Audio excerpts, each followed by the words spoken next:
saying how I have any collateral. Your opponents would get all they want, while your faithful supporters stay on this front. You're straightening out one or two big papi who business fix already. Some of them tender their resignation. You put money like sand in their hand. It have a thing that you say that is absurdity. Or you could call a thing like a stove a luxury. I know you're bound to say my mouth hot, but boss, it look like you want to bring back food pots.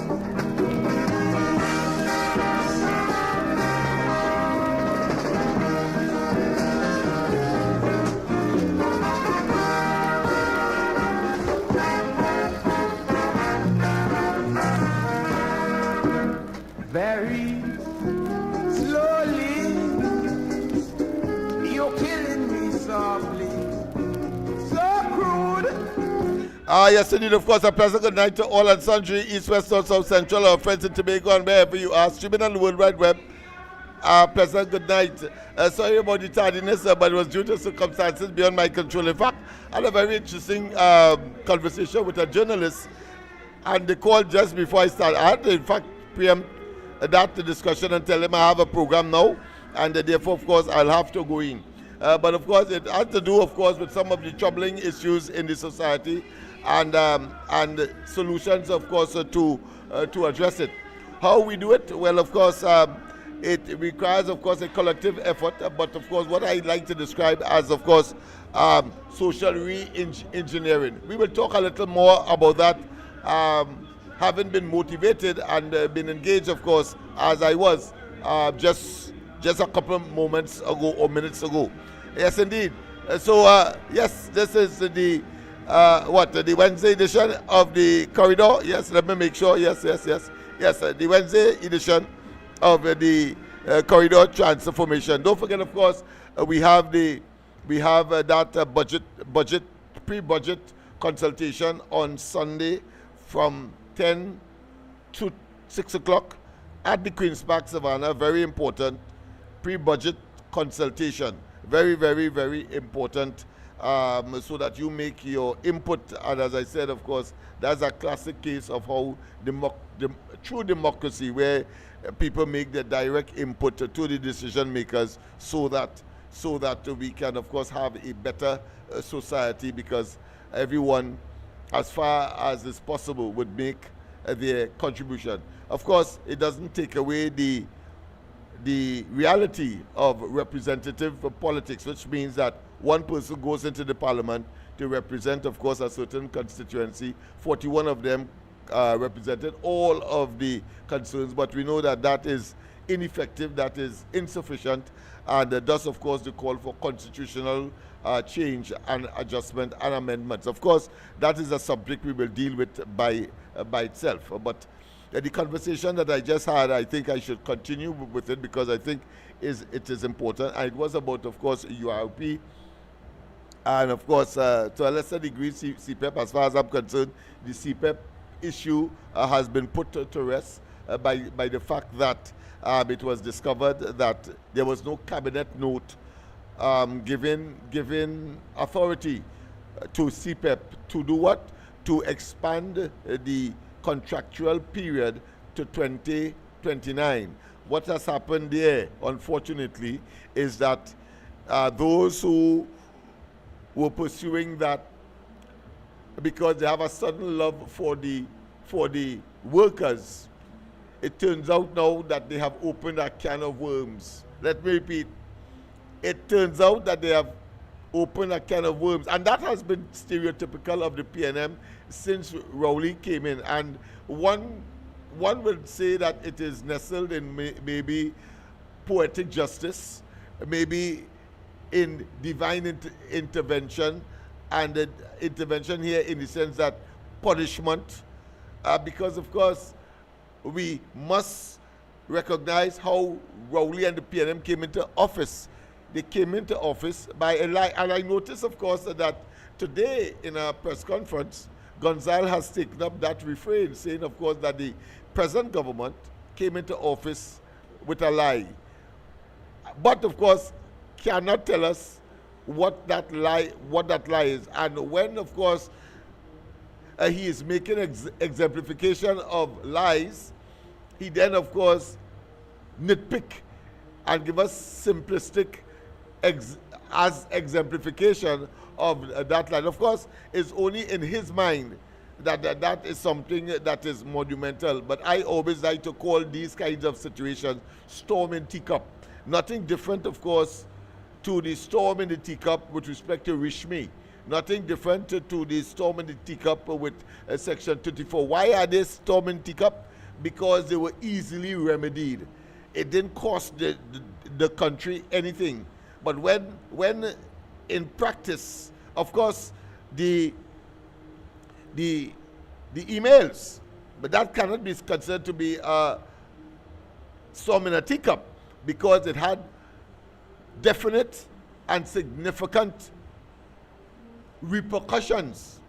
That is to say, Kamala Prasad Bisesa and the partnership lost government on the basis of something like that. Quite apart from, of course, making heavy weather about the Section 34 and, of course, the Rishmi matter. So here he comes. But, of course, here no Rowley, here no Rowley, and here no Manning.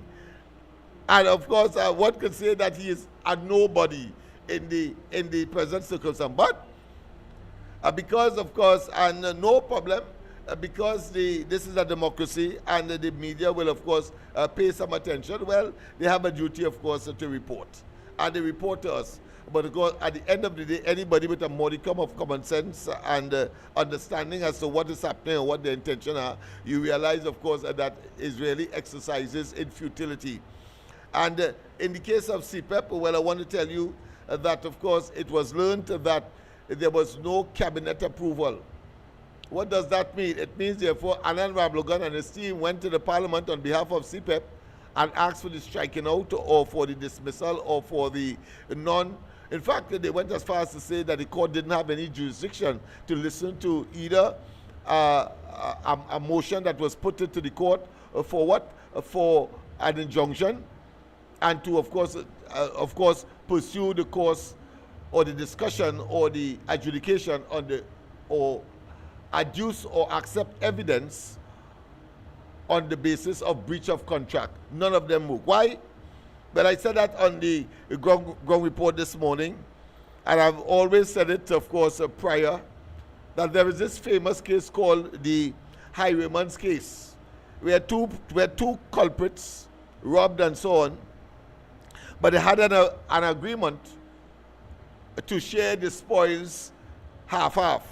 Well, one, of course, shortchanged the other, and because of that scenario, the one that was shortchanged went to court to have the court, according to him, share the spoils as they agreed.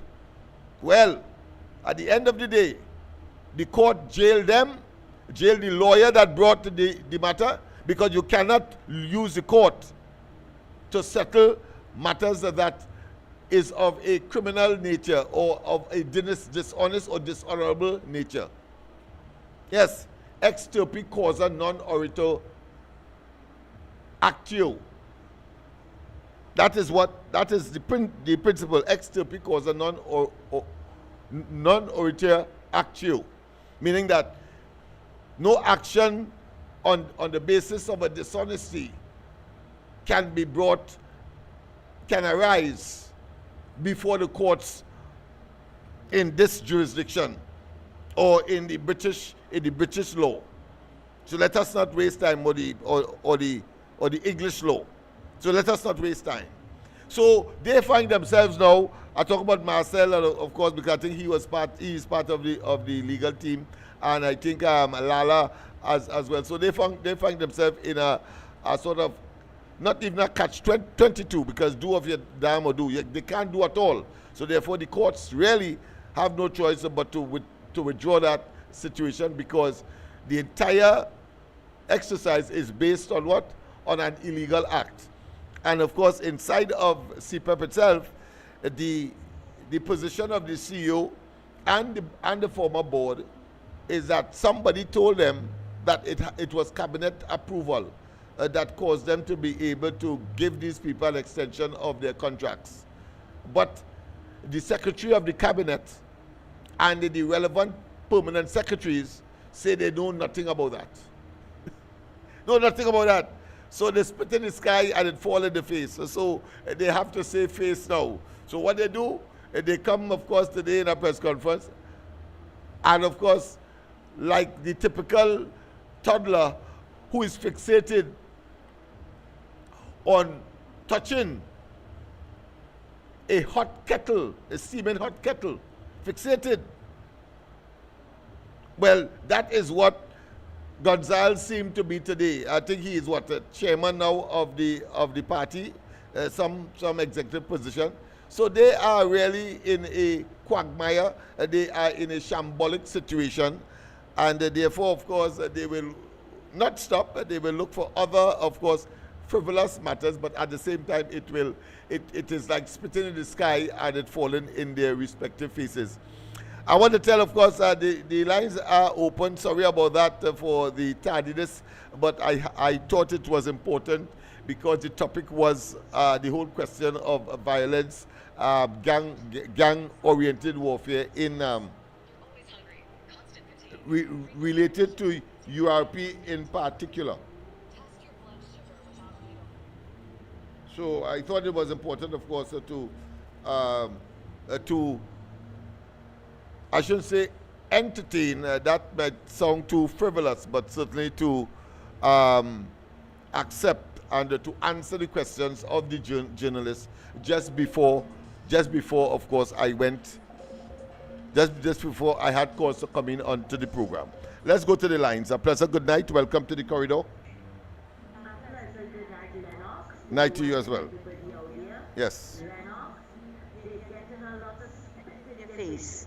Yeah. A lot of spit in their faces because they have no stinking shame. None whatsoever. Lennox, you want to tell me, but you see, they're trying some kind of distraction. They know now it has been exposed because we're hearing the man from CPEP saying he didn't know and nobody didn't know and this one didn't know. That's right. So suddenly now Marvin Gonzalez know that the people on the board is not equitable. Right? Yes, he know yes, that yes. one now. Yes. To distract. Yes. Yes. But I wonder if you had remember how equitable the boards were under the PNM. I wonder if you remember that. You see, I'm telling you, Lennox, some people, they really need bitter water splash upon them. Because that's all they deserve. He didn't have a problem all before. When all the boards were looking like we're from Ghana. But suddenly now you have a problem? Well, here what? Make it a problem. Make it your problem, but nobody else's problem. Because we don't want to hear nothing from none all here. And Lennox, it looks as though we are being manners. That we have to know who we're talking about and when we're talking about them. But I have news for them.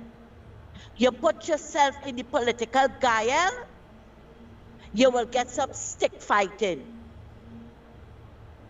What they call it, what Penny call it, the bois, you will get Bois. it. You get bois. Right. Yeah, that's the Yeah. terminology that she said. Yeah, especially when you open your mouth and you remove all doubt to what a dunce you are. You're playing this big jefe in the politics. It's war. All you want war? Why all in the war yourself? And try to clean up all the constituency with all the crime and everything. But they're coming to fight us? No, Lennox. The gloves are off. Yeah, You hear? I mean, the thing has collapsed, and we have seen so much of that in the past. The Vincent Nelson matter, for example, I think that is a classic case where they were saying that, of course, they get a big fish, and then Logan and Ramdeen were charged. Yeah. Rowley was up and down the place saying that, of course, Pamasa. Even bring it Pamasa in it. Pamasa, and of course, he's a state witness in a criminal trial. When we learned, of course, that he was induced with, of course, to do so with $10 million that 10 million that he earned anyway. Lennox, But they dangled as a poisoned dart to have him, of course, sign away his own career in the process. But go ahead. But Lennox, it was not even a criminal case. They had to do it civil. That the DPP washed his hands off it. The DPP washed his hands. Well, eventually, I was talking about the beginning. Eventually, he washed his hands for the perspective that he dismissed the cases. He withdrew those cases against Alan Ramlugan and Ramdeen. But in the beginning, Rowley was up and down the place. In fact, it triggered the removal of Al-Rari, but of course, but they were trying to say that is no big thing. And then in come, of course, another dangerous element, which of course he turned out to be a consummate liar from foreign jurisdiction. They have seen him as that. They're talking about, of course, lie more. Yeah. Yes. But Lennox, not only that, look at the amount of things that Faris offered the man to lie. Yeah. That is all they can do, lie. Yeah, and today I say, but these fellas have no shame.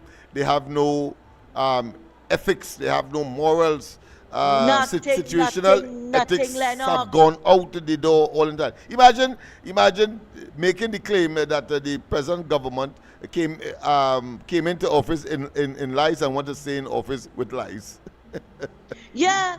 He said that today. I was amazed. I was stunned. Which world he living in? If he just arrived from the moon or Mars or something like that. No, you see, Lennox, when they lost the election, they fell into the sea of righteousness.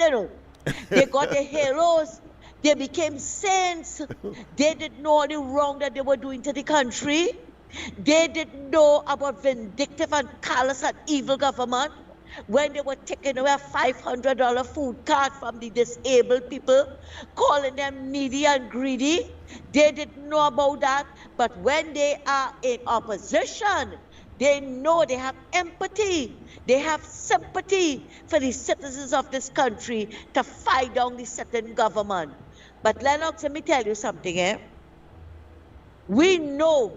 You hear what Marvin Gandal's done say about the propaganda of the PNM. Yes. Propaganda means lies. Regardless of how the PNMites want to turn it around, propaganda means lies. Yeah, it is not advertising, because advertising, you must say something truthful about the particular product or service that you're offering. But propaganda, dispels all of that, and it is about your version of reality, distinct from the actual reality, in order to achieve an agenda. That is to say, to convince people of your lies. Go ahead. Yes. Right. And what they try to do for the next 5 years, convince people that what the propaganda they are spreading, they like what Hitler said about propaganda. Propaganda will make you feel like you're living in heaven or hell.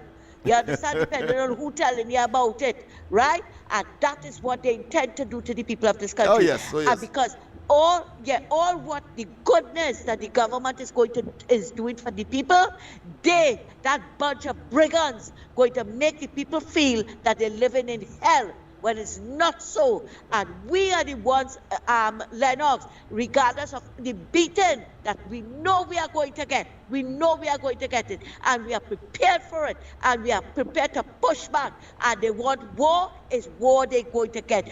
Lennox, they are going to get a war with facts. Not PNM fiction and propaganda, but they are going to get it with facts. Because facts is a dagger in the heart of the PNM. Lennox, thank you and have a good night. Same to you, my dear. Same to you, and call back anytime. That was, of course, our what I consider to be internal or standard or external and external, of course, journalist or contributor, the one and only Miss Santa Cruz. Of course, the topic would have been, of course, how you deceive people. Well, of course, I would like to say to Gonzal that he see in others that which is in him and his party. Let me repeat that. He sees in others that which is in him and his party, because clearly, when Rowley told us that utopia will be our quota in 2015, what we saw was, of course, the exact opposite. It was dystopia right up to the 28th of April. Let's go to the lines. A pleasant good night to welcome to the corridor transformation. Thank you for taking my call, sir. And to all and sundry, east, west, north, and south. Yes. Please kindly share the live. Share the live, please.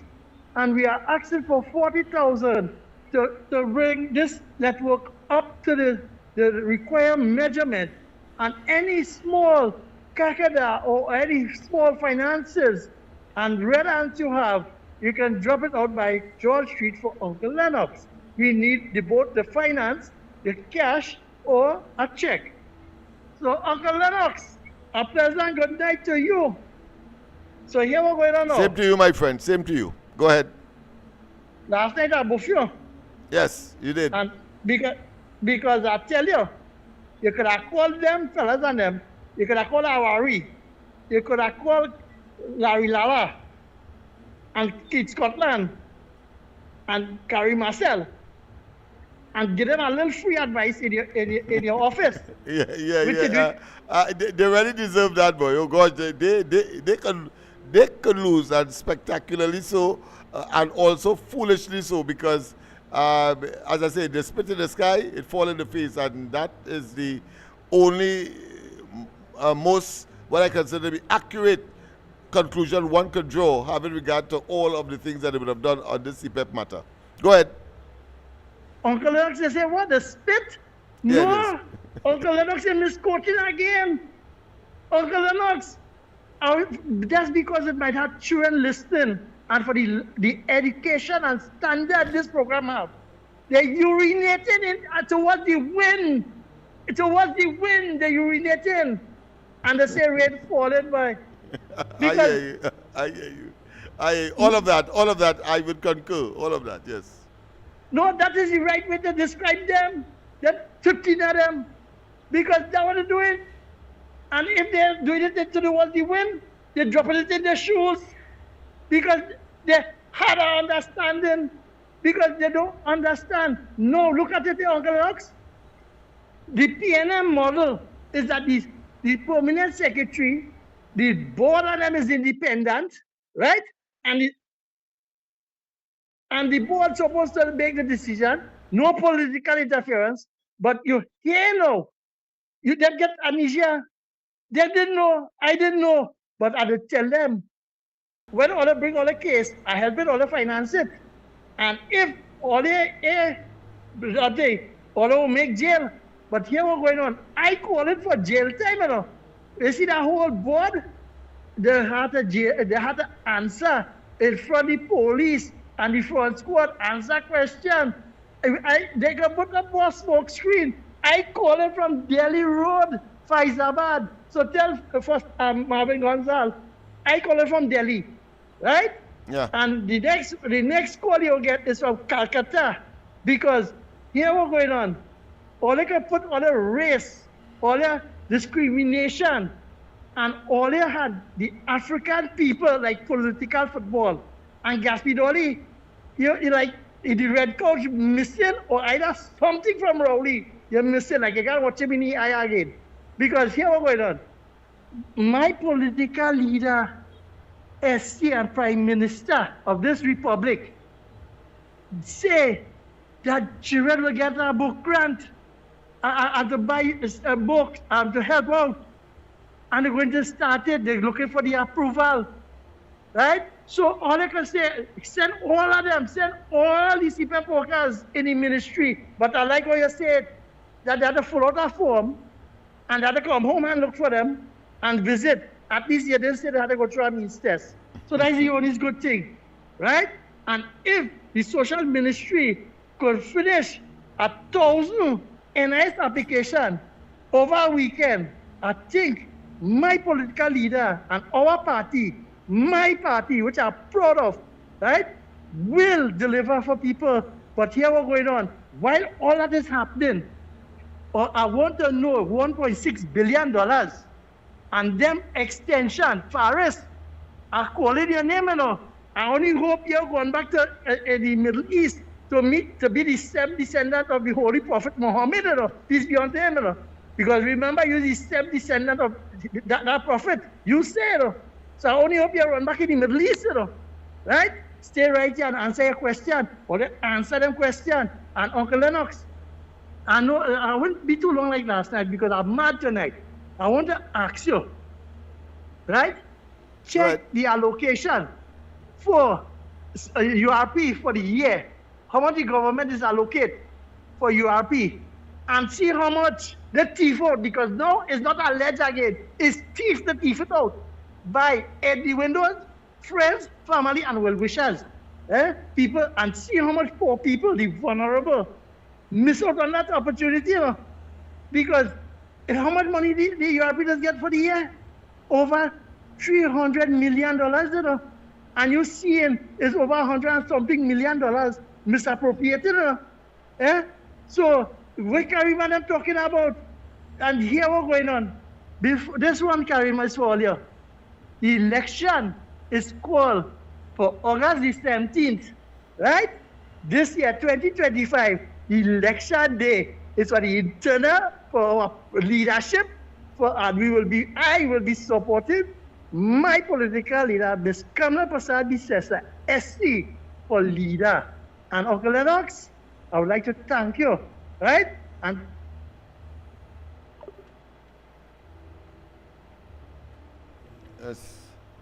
what's happening there? Apparently that he probably prematurely left. I don't know if I disturb the system. So if he can and he wants to generate his conclusion, he can so do. But the fact of the matter is that here it is, and I've always been concerned about the whole question of the silo type thinking of the PNM. And I have mentioned it, of course, in the context of the taxes that they would impose on what I consider to be fixed income households. Households here meaning one income for a group of persons, at least more than two, or put another way, two or more. I'm saying that because here it is, we have a similar situation where there is no qualms, no apology once again for having, of course, brought the whole question of CPEP into the public domain as a political, what I consider to be issue, but nestled, of course, in a social and humanitarian platform or crucible or mortar. And it is clear that the outcome that is before us at this point in time shows that there is something sinister. There is something evil. There is something unbecoming. There is something ridiculous. There is something deceptive. And for the ordinary Joe, it may also be discombobulating, confusing, or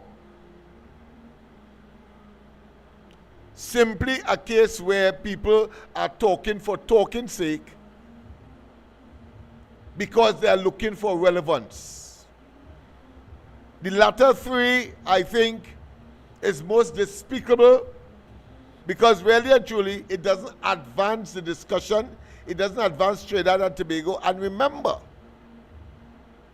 to get political power,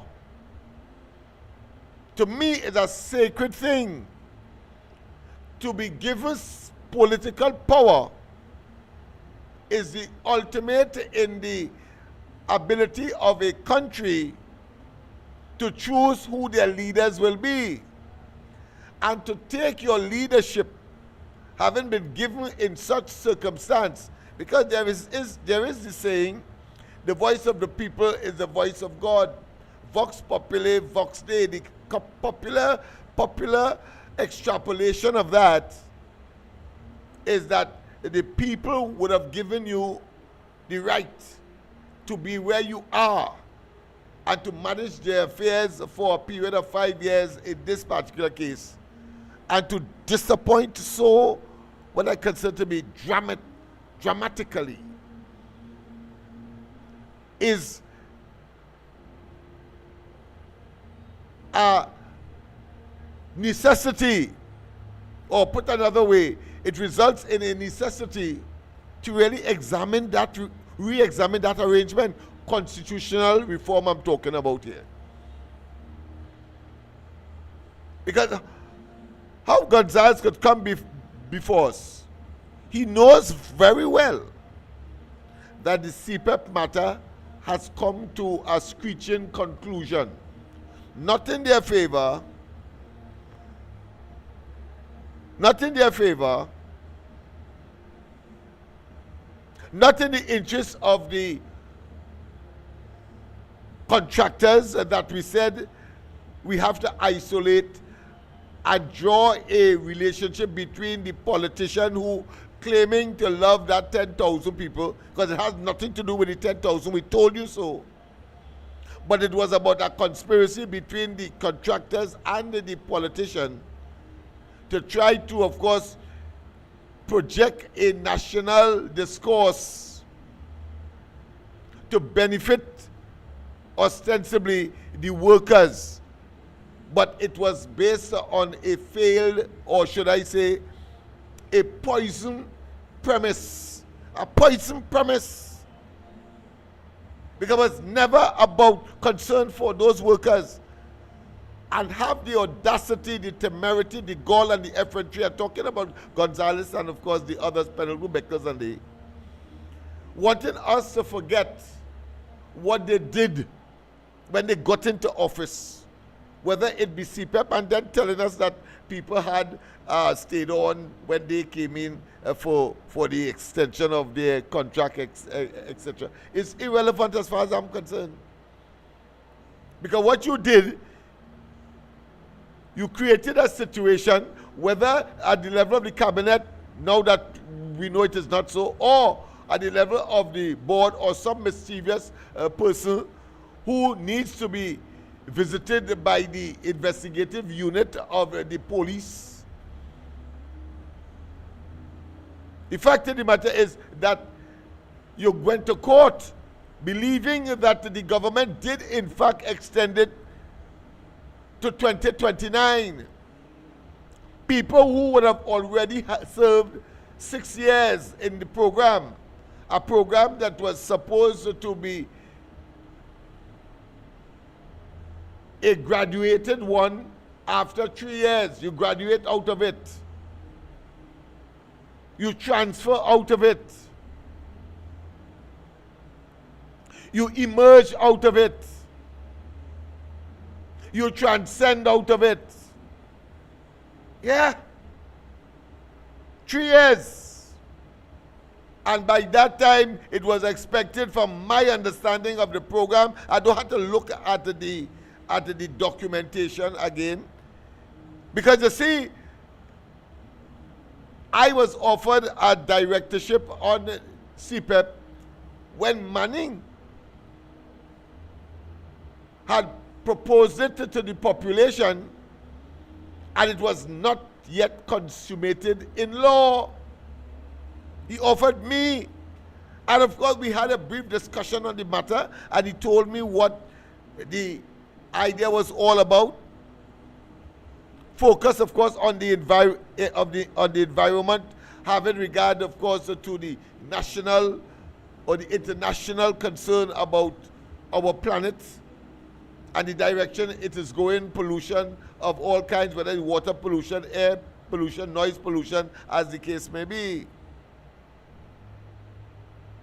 I'm not saying that to suggest that I'm an expert, but to say that I am certain that the program was designed to bring into the mainstream, if you want to call it that, business persons who would have been on the sidelines and looking in, don't know where they're getting capital from. So it was designed to give them some capital, pay the workers. Notice that it didn't trust them, the contractors, to pay the workers. So they ain't getting all that bulk of money. CPEP would pay the workers directly, whatever they call them, teams. And they will get, of course, their contractual sum. And, of course, they have the responsibility to pay the NIS for the workers. That is the obligation that the contractors would have to their workers. They would, of course, recruit the workers as well. But CPEP will pay the workers. So I'm giving you a background as to how it ought to have operated. So if you know that people, because that will come up in the courts anyway, apart from, of course, the discovery that the cabinet never approved that extension.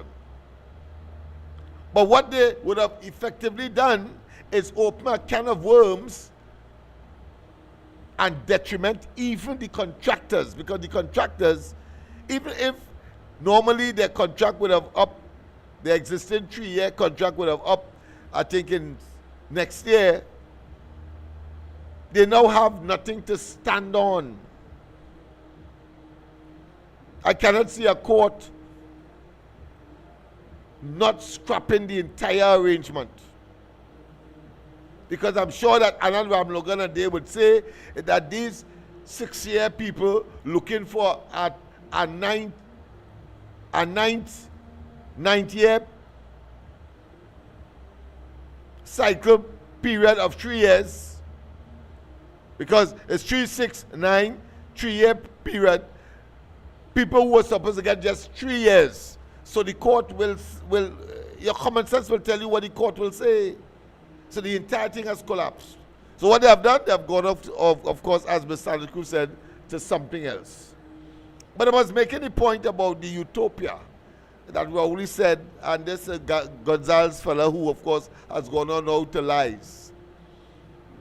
You cannot forget that on the campaign trail, and of course before even the 2015 date for the election was called by Kamala Prasad, Mr. Prime Minister then, at the Hyatt, presenting, of course, I think their manifesto.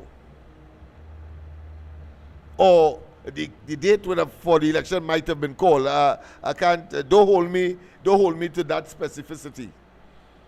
But the fact of the matter is that it was there in front of international observers, ambassadors, high commissioners, representatives of other countries that were here, that were invited to that exercise at the Hyatt.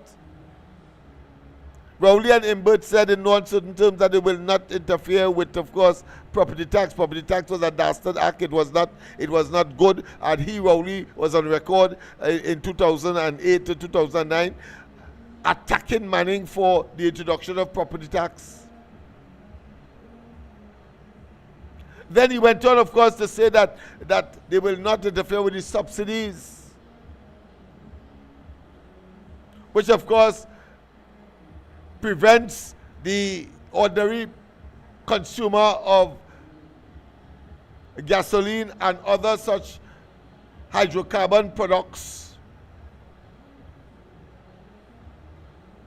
to pay the market price, because that is what a subsidy is all about, to give some body, in this case the population, a benefit, the driving population, the motoring population, the benefit.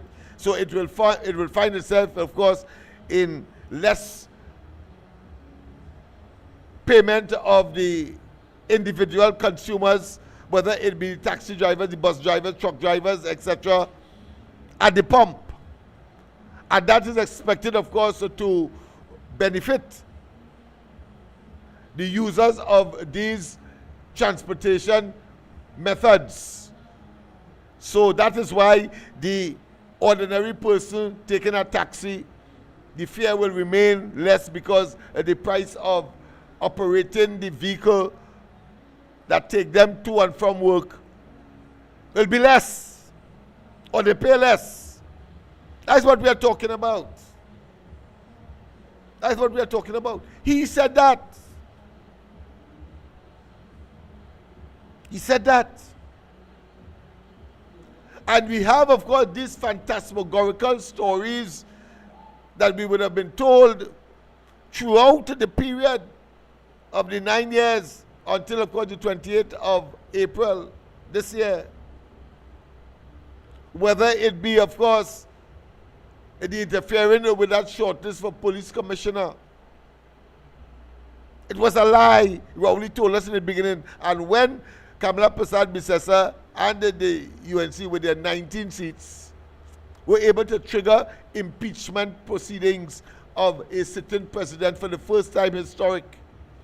Because Rowley didn't think Kamala and they would have gone there. But they had to go because of the lying nature of the PNM and Rowley and his lying rest. Yeah, and of course supported in the parliament by the speaker in the lower house and the president in the upper house. Including, of course, the present president of the country, Kangaloo, His Excellency Kangaloo. Yeah. So you had all of that pitted against the people, in essence, and against the opposition then. And they understand well that, of course, the minority will have its say, but the majority will have their way.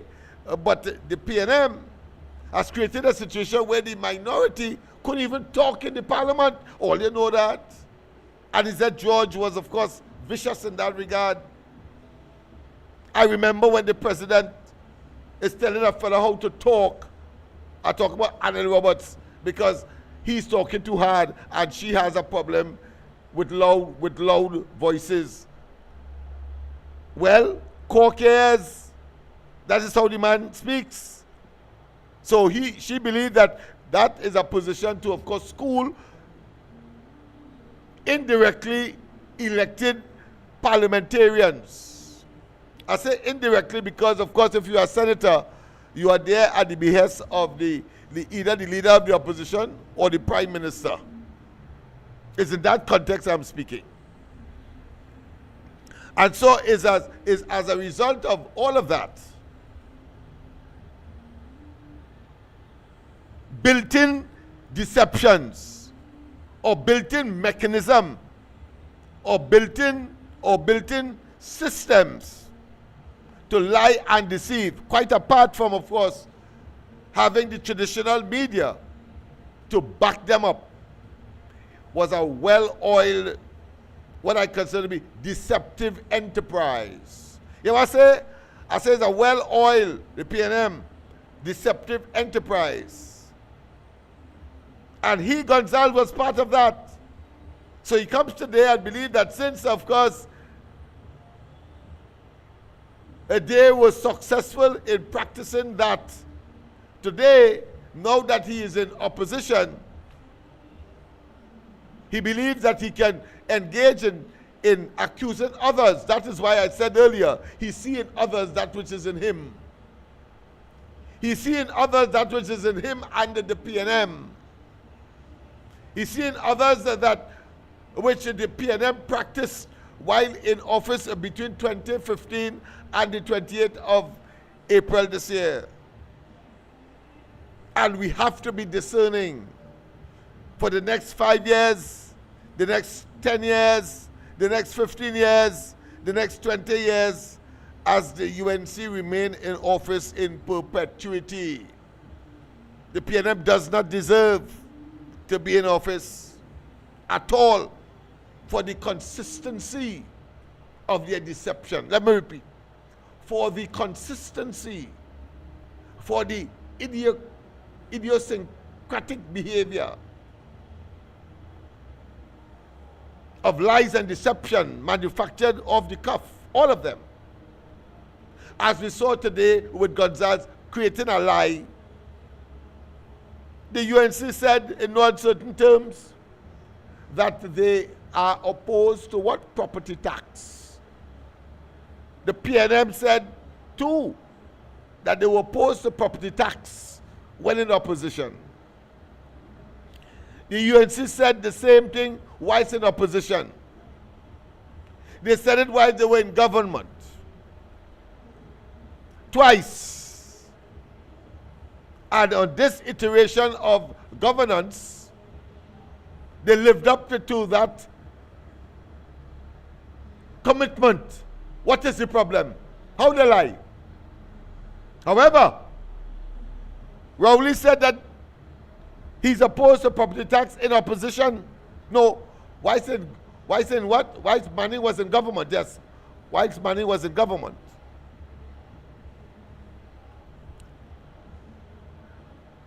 And when the UNC came into office, and by 2015, when he was seeking to become prime minister and on seat, of course, Kamala Prasad Bisesa, he also said that they will not do it. But whilst in government, having unfortunately got government, and questionably so,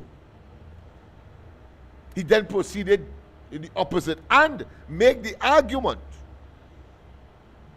when all the rest failed, and he realized, of course, that he will be having to wipe eggs from his face. He then come up in the local government elections that is money to fund the local government councils and entities. And we knew that was in itself a lie, because our common sense will say, well, if property tax is based on property, how do you deal with a place like Tonopuna, Diego Martin, Port of Spain, as opposed, let's say, to Rio Claro, where there are far less properties, far less houses to be taxed, but require a substantial amount of money, just as any one of the other corporations, granted, of course, a little less possibly, but then that may be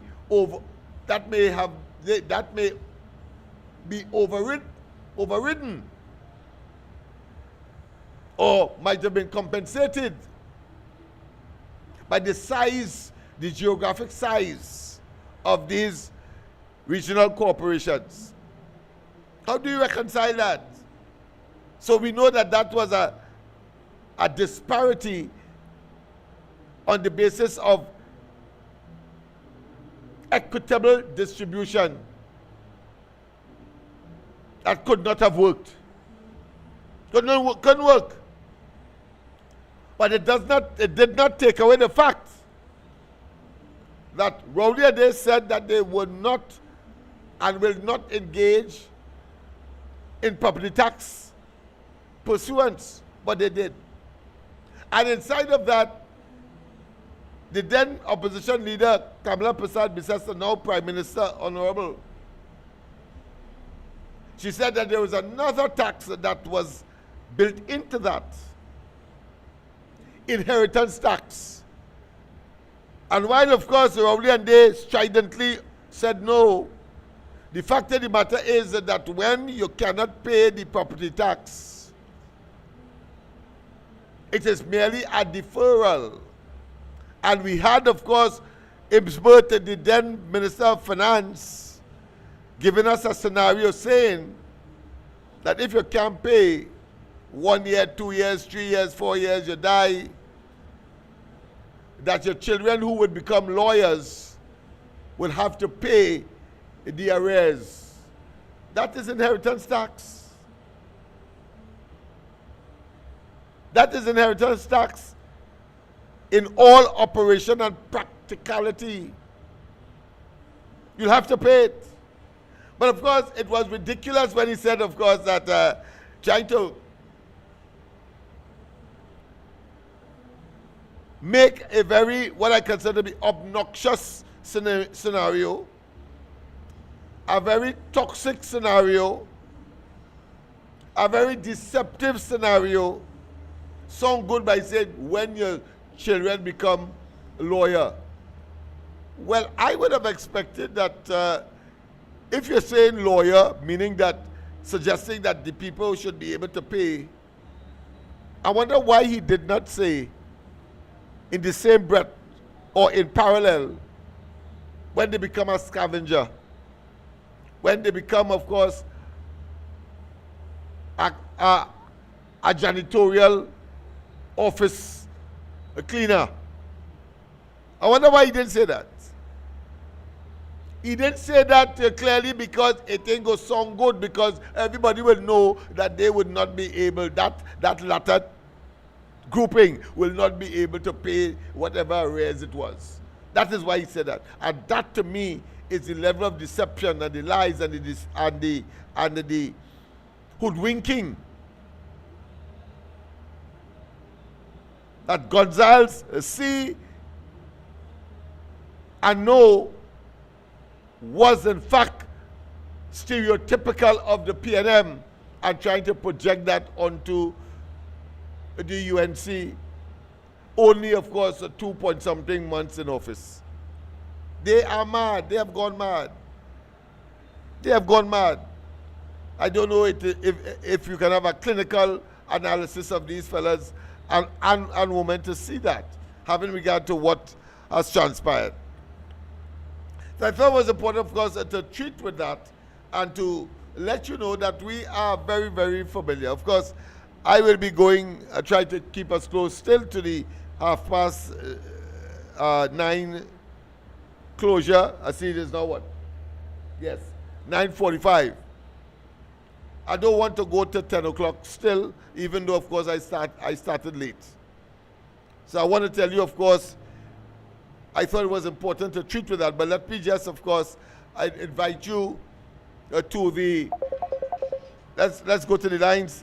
I want to invite you, of course, to the consultation, the pre-budget consultation on Sunday at the Queen's Park Savannah Grandstand from 10 o'clock to 6 o'clock in the evening. 10 in the morning to 6 in the evening on Sunday. So all of you who can make it, please, we will welcome you. Philip Alexander, myself, and others will be there to, of course, guide the whole process. A pleasant good night. Welcome to the corridor.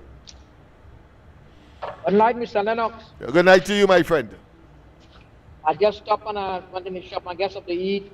I hear you. And I was driving, I was tired, man, all day, man. Up and down, night and night, driving up and down. Yeah. These days are tiring days, yes. Tired. Anyway, I stop and I get some big chicken thing and go eat something there and something there. Yes. Lennox. Hey. This morning, what I call it for? Hey. This morning.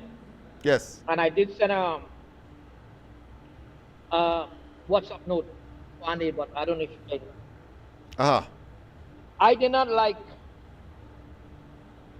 that what that guy was saying to you this morning. Oh, about me. Well, you know how it is to be sometimes. Everybody called afterwards and said that I handled it well, because I mean, here it is, I took the moral, ethical, and practical and developmental high ground, while of course he's still trying to get out of his grave. But go ahead. That didn't call for, that didn't call for to say this kind of thing where you live or with party. That is called for. You know what I mean? Yeah. I didn't like that, Anderson. I didn't expect that from Anderson. You know what I mean? Yeah. To say that. You gotta say what is a spade. If you never come in a political arena, expect bois, according to Mr. Santa Cruz. Expect bois. Yes. And if you don't like it, come on. Get out, yes, that's right. And if it happened right here too. Yeah. Nice things say about one another, blah, blah, blah, And that's politics. You have to do respect, but you can't come and disrespect your prime minister like that, which you don't know and where you come from, you know what I mean? Yeah. And That is not right. And if you think that you will come and say something every time about the Honorable Prime Minister, you will get a backlash. Yes. So expect that all the time. And then go stop. You know what I mean? Yeah. So, yeah, Lennox, I didn't like that. I sent a voice note for, right away for I hear you. but he played. I don't know. And I didn't like what he said. That's all called for, and that have nothing to do with the ground report or anything else. Yeah. You gotta say what you have to say. That's it. But not say where you come from, talking where you come from. As a man, thinking is that so easy. Mr. Lennox? Yes. So a man thinking in his heart so easy.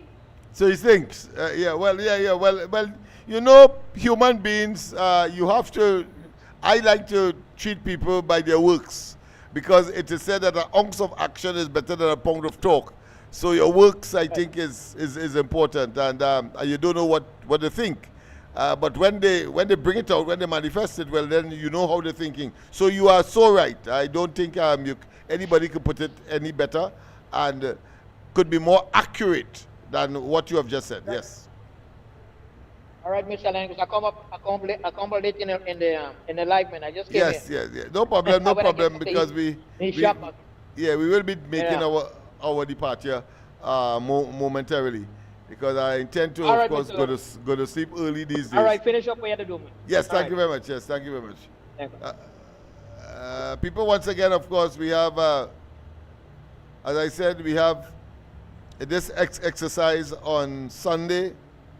Look at the back of me there. Let me just, of course, play it for you so you get an appreciation. I think the reading is all right. The reading is all right. Let's go to the line. Let's go to the line. So go up there.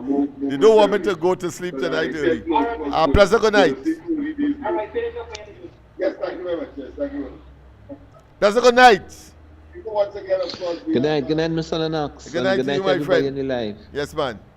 Mr. Lennox, listener, I saw this buttercup hopscotch marvelous Marva talking as a race talk. You understand? Yeah. Like, because it seemed that his intention, remember he said he's a propagandist, right? Yeah. So he intend to spread a set of race talk to destabilize this country. Because I hear him talking about India and Pakistan, India and Bangladesh, you know, referring to Trinidad and Tobago now. But when he was in opposition, nobody never tell he used to look like Lagos, Nigeria. So I don't understand why they might be talking them kind of damn nonsense. This is a cosmopolitan country. You understand? We have all kind of mixed up people here, right? People intermingle, and so much of people are well mixed. You only talking as a race talk. That is his solution, right, for the development of Trinidad and Tobago. But let me ask you something. Do you know, under the PNM, the racial or the ethnic composition of the board? Because I don't think there was ever an Indian at all. I'm perceiving that. I don't have the specifics. I will have to research it. But your guess is just as good as mine, Mr. Okay. Okay. I'll have to look at it. Right? I'll have to look at it, because I suspect it will be over preponderance, if not total, African. And whilst he was talking there, and whilst I've been hearing from Ms. Santa Cruz and now yourself, the thought came to my mind that, well, whether or not the PNM really is a representative of the major racial composition of the country when in government, because too many institutions are populated with African dominance, and yet still on the campaign trail, or when it is convenient, they say that they are a national party concerned with all the issues and clearly all of the peoples that have settled here, and yet still you see that over preponderance of Africans there, and therefore it questions whether or not we must revise that position of the PNM. And I want to say credit to the UNC that they have been able, of course, to strike that balance as we move along, because you can see clearly they are Africans and clearly they are Indians. But when you have to look for the Indian in the PNM scenario, and when you don't necessarily have to in the UNC scenario, you know that consideration is taken with the appointment of individuals to boards, etc. Well, boy, yeah. When I hear that, this evening I saw that, Sometime this evening I was going to the hospital. That is when I saw it. Yeah, so they will take that and run with it. So that is par for the course. I don't think that it will affect the UNC nor the population as they would like to because you go back to African dominance in all of the institutions? That what you're saying? I don't know. The long and short of this whole story is that them fellas know the seeing silver bracelets and the Bamsi clapping like a church service. And they will do anything to destabilize this country, not to see a jail cell. That's what's going on with them fellas. Yeah. I agree with you. All right, Mr. Lang, don't let me detain you any longer. Yes, I agree with you, Okay. my friend. Yeah, I'm still on air. Yes, indeed. So yes, you're quite right, and that is something that we have to look at as a people. We have to look at as a society, and take these matters into consideration when you are making decisions, particularly in public office. And let's not waste time, and that will be a conversation that will have to be engaged in, so long as there appear to be disparities or there appear to be, should I say, preference. I don't want to say discrimination, but preference. And if I had to say discrimination, I'll say apparent discrimination. It may be that people are doing it unconsciously, and therefore has to make a conscious position or take a conscious position when selecting, of course, boards and other public offices to make sure that the ethnic composition represents the ethnic composition of the society. Yes. All right? Yes. Oh, one more thing, Mr. Lennox. Go ahead. Yeah, we're going on. Killing them too. You see that eyesore they have down Chakarit Road, that Tower of Babel? That killing them, because that's a monumental witness against them. And they can't do anything about it. It will be a lasting, I would say everlasting, but certainly a very long-lasting symbol of corruption. not to put the PNM in government again because of the blood money that was constructed with, corrupt money, and the corruption associated with it, no doubt. All right. Okay, Mr. Lennox. God Thank bless. you very much. Yeah, let me wind up by addressing one of the things that the last caller said. I did indicate to all and sundry when people were in doubt that politicians don't get criminal charge and they are not found guilty.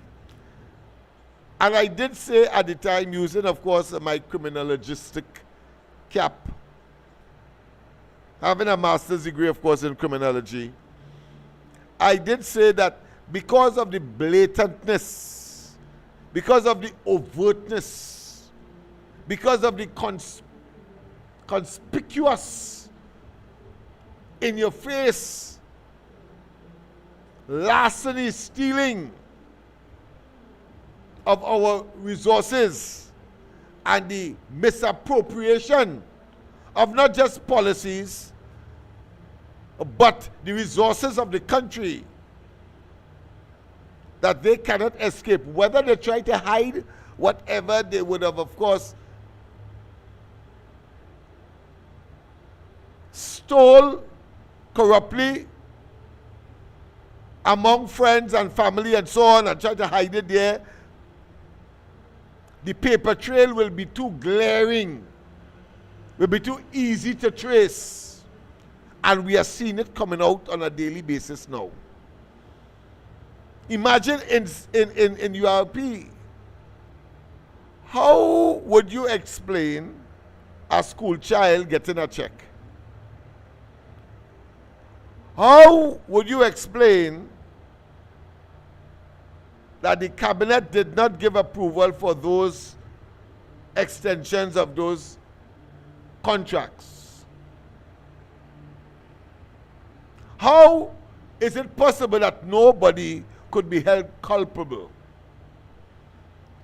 When the matter of the, and I said it so I could say it again, when the matter of Vincent Nelson comes out, how could Al-Rari and Rowley escape?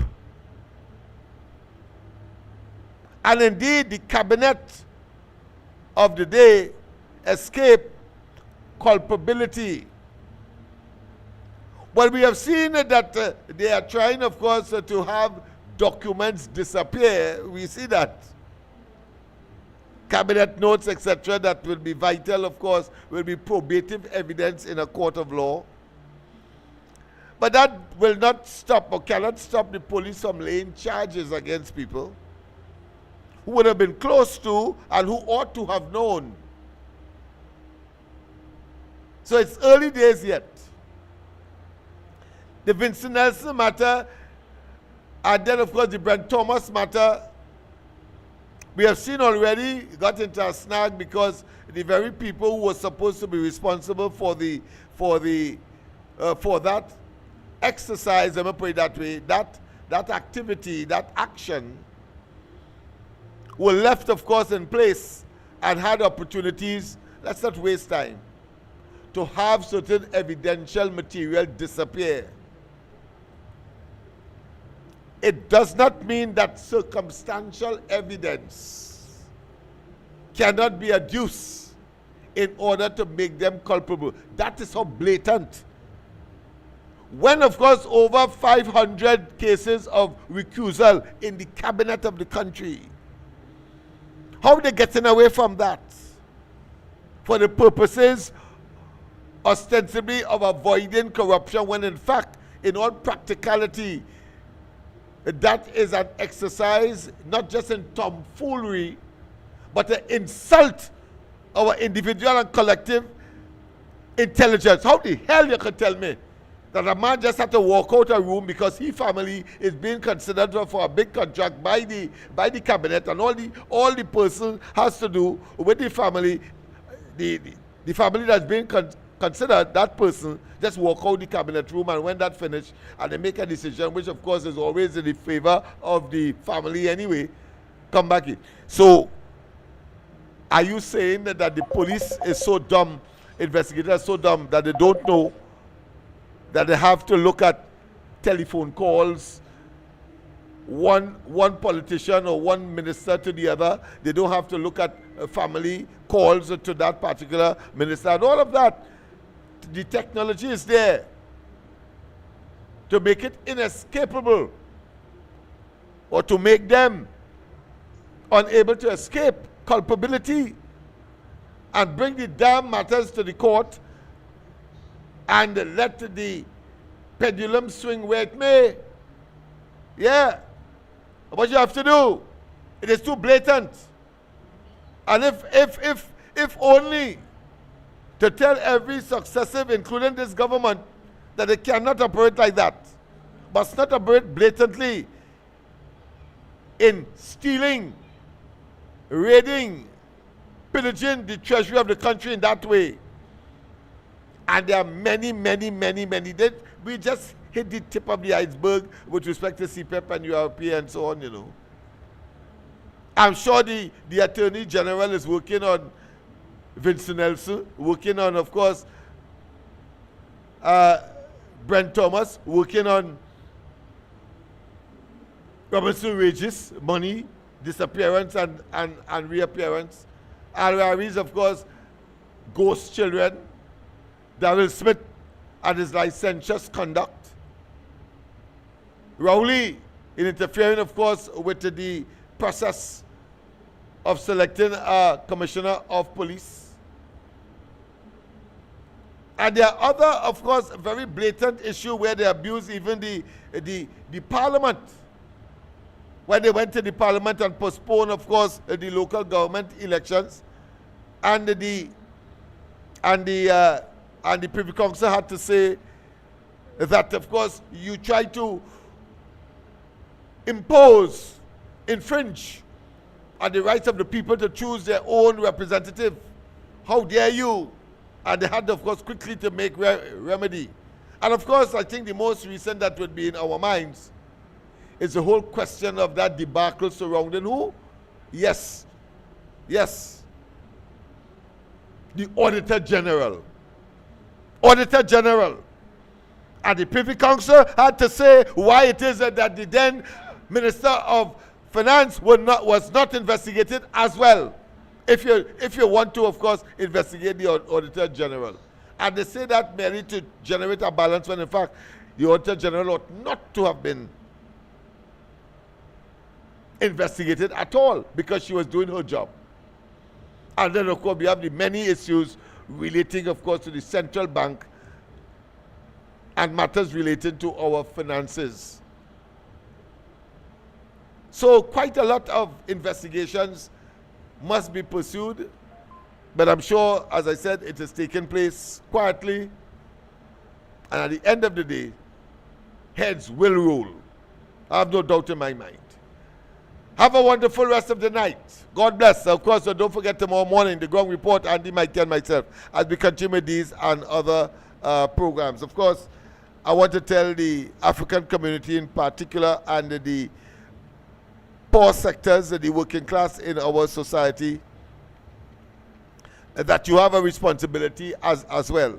And of course, I think this is best captured in this particular song sung by Maestro.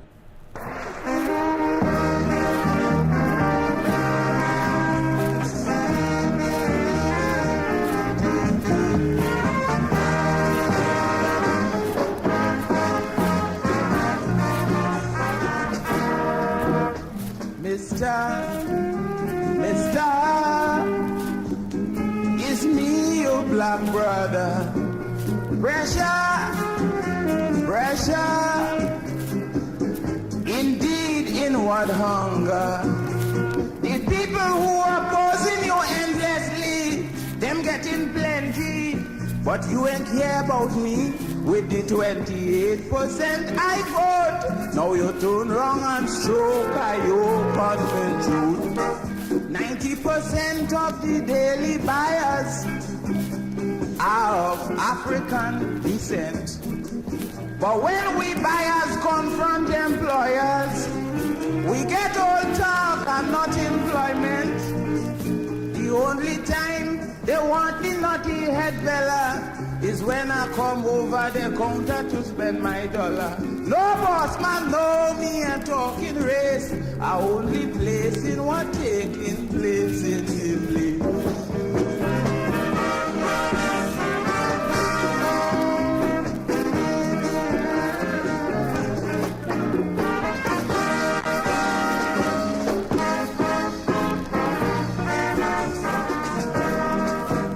In small factory and mighty industry, employ only their friends and family. They will feature my picture in their advertisement only to give the Afro buyer encouragement. But check their place of business and see. If you see three darky, well you see plenty. Now 99% of who buying are of Afro origin, but they employing black and chicken. Although it's my money they're banking, we broken down old car and we campaign for you. You say who could buy car, could pay purchase tax too. And while you're talking this foolishness, you're driving wrong in a big black Austin Princess.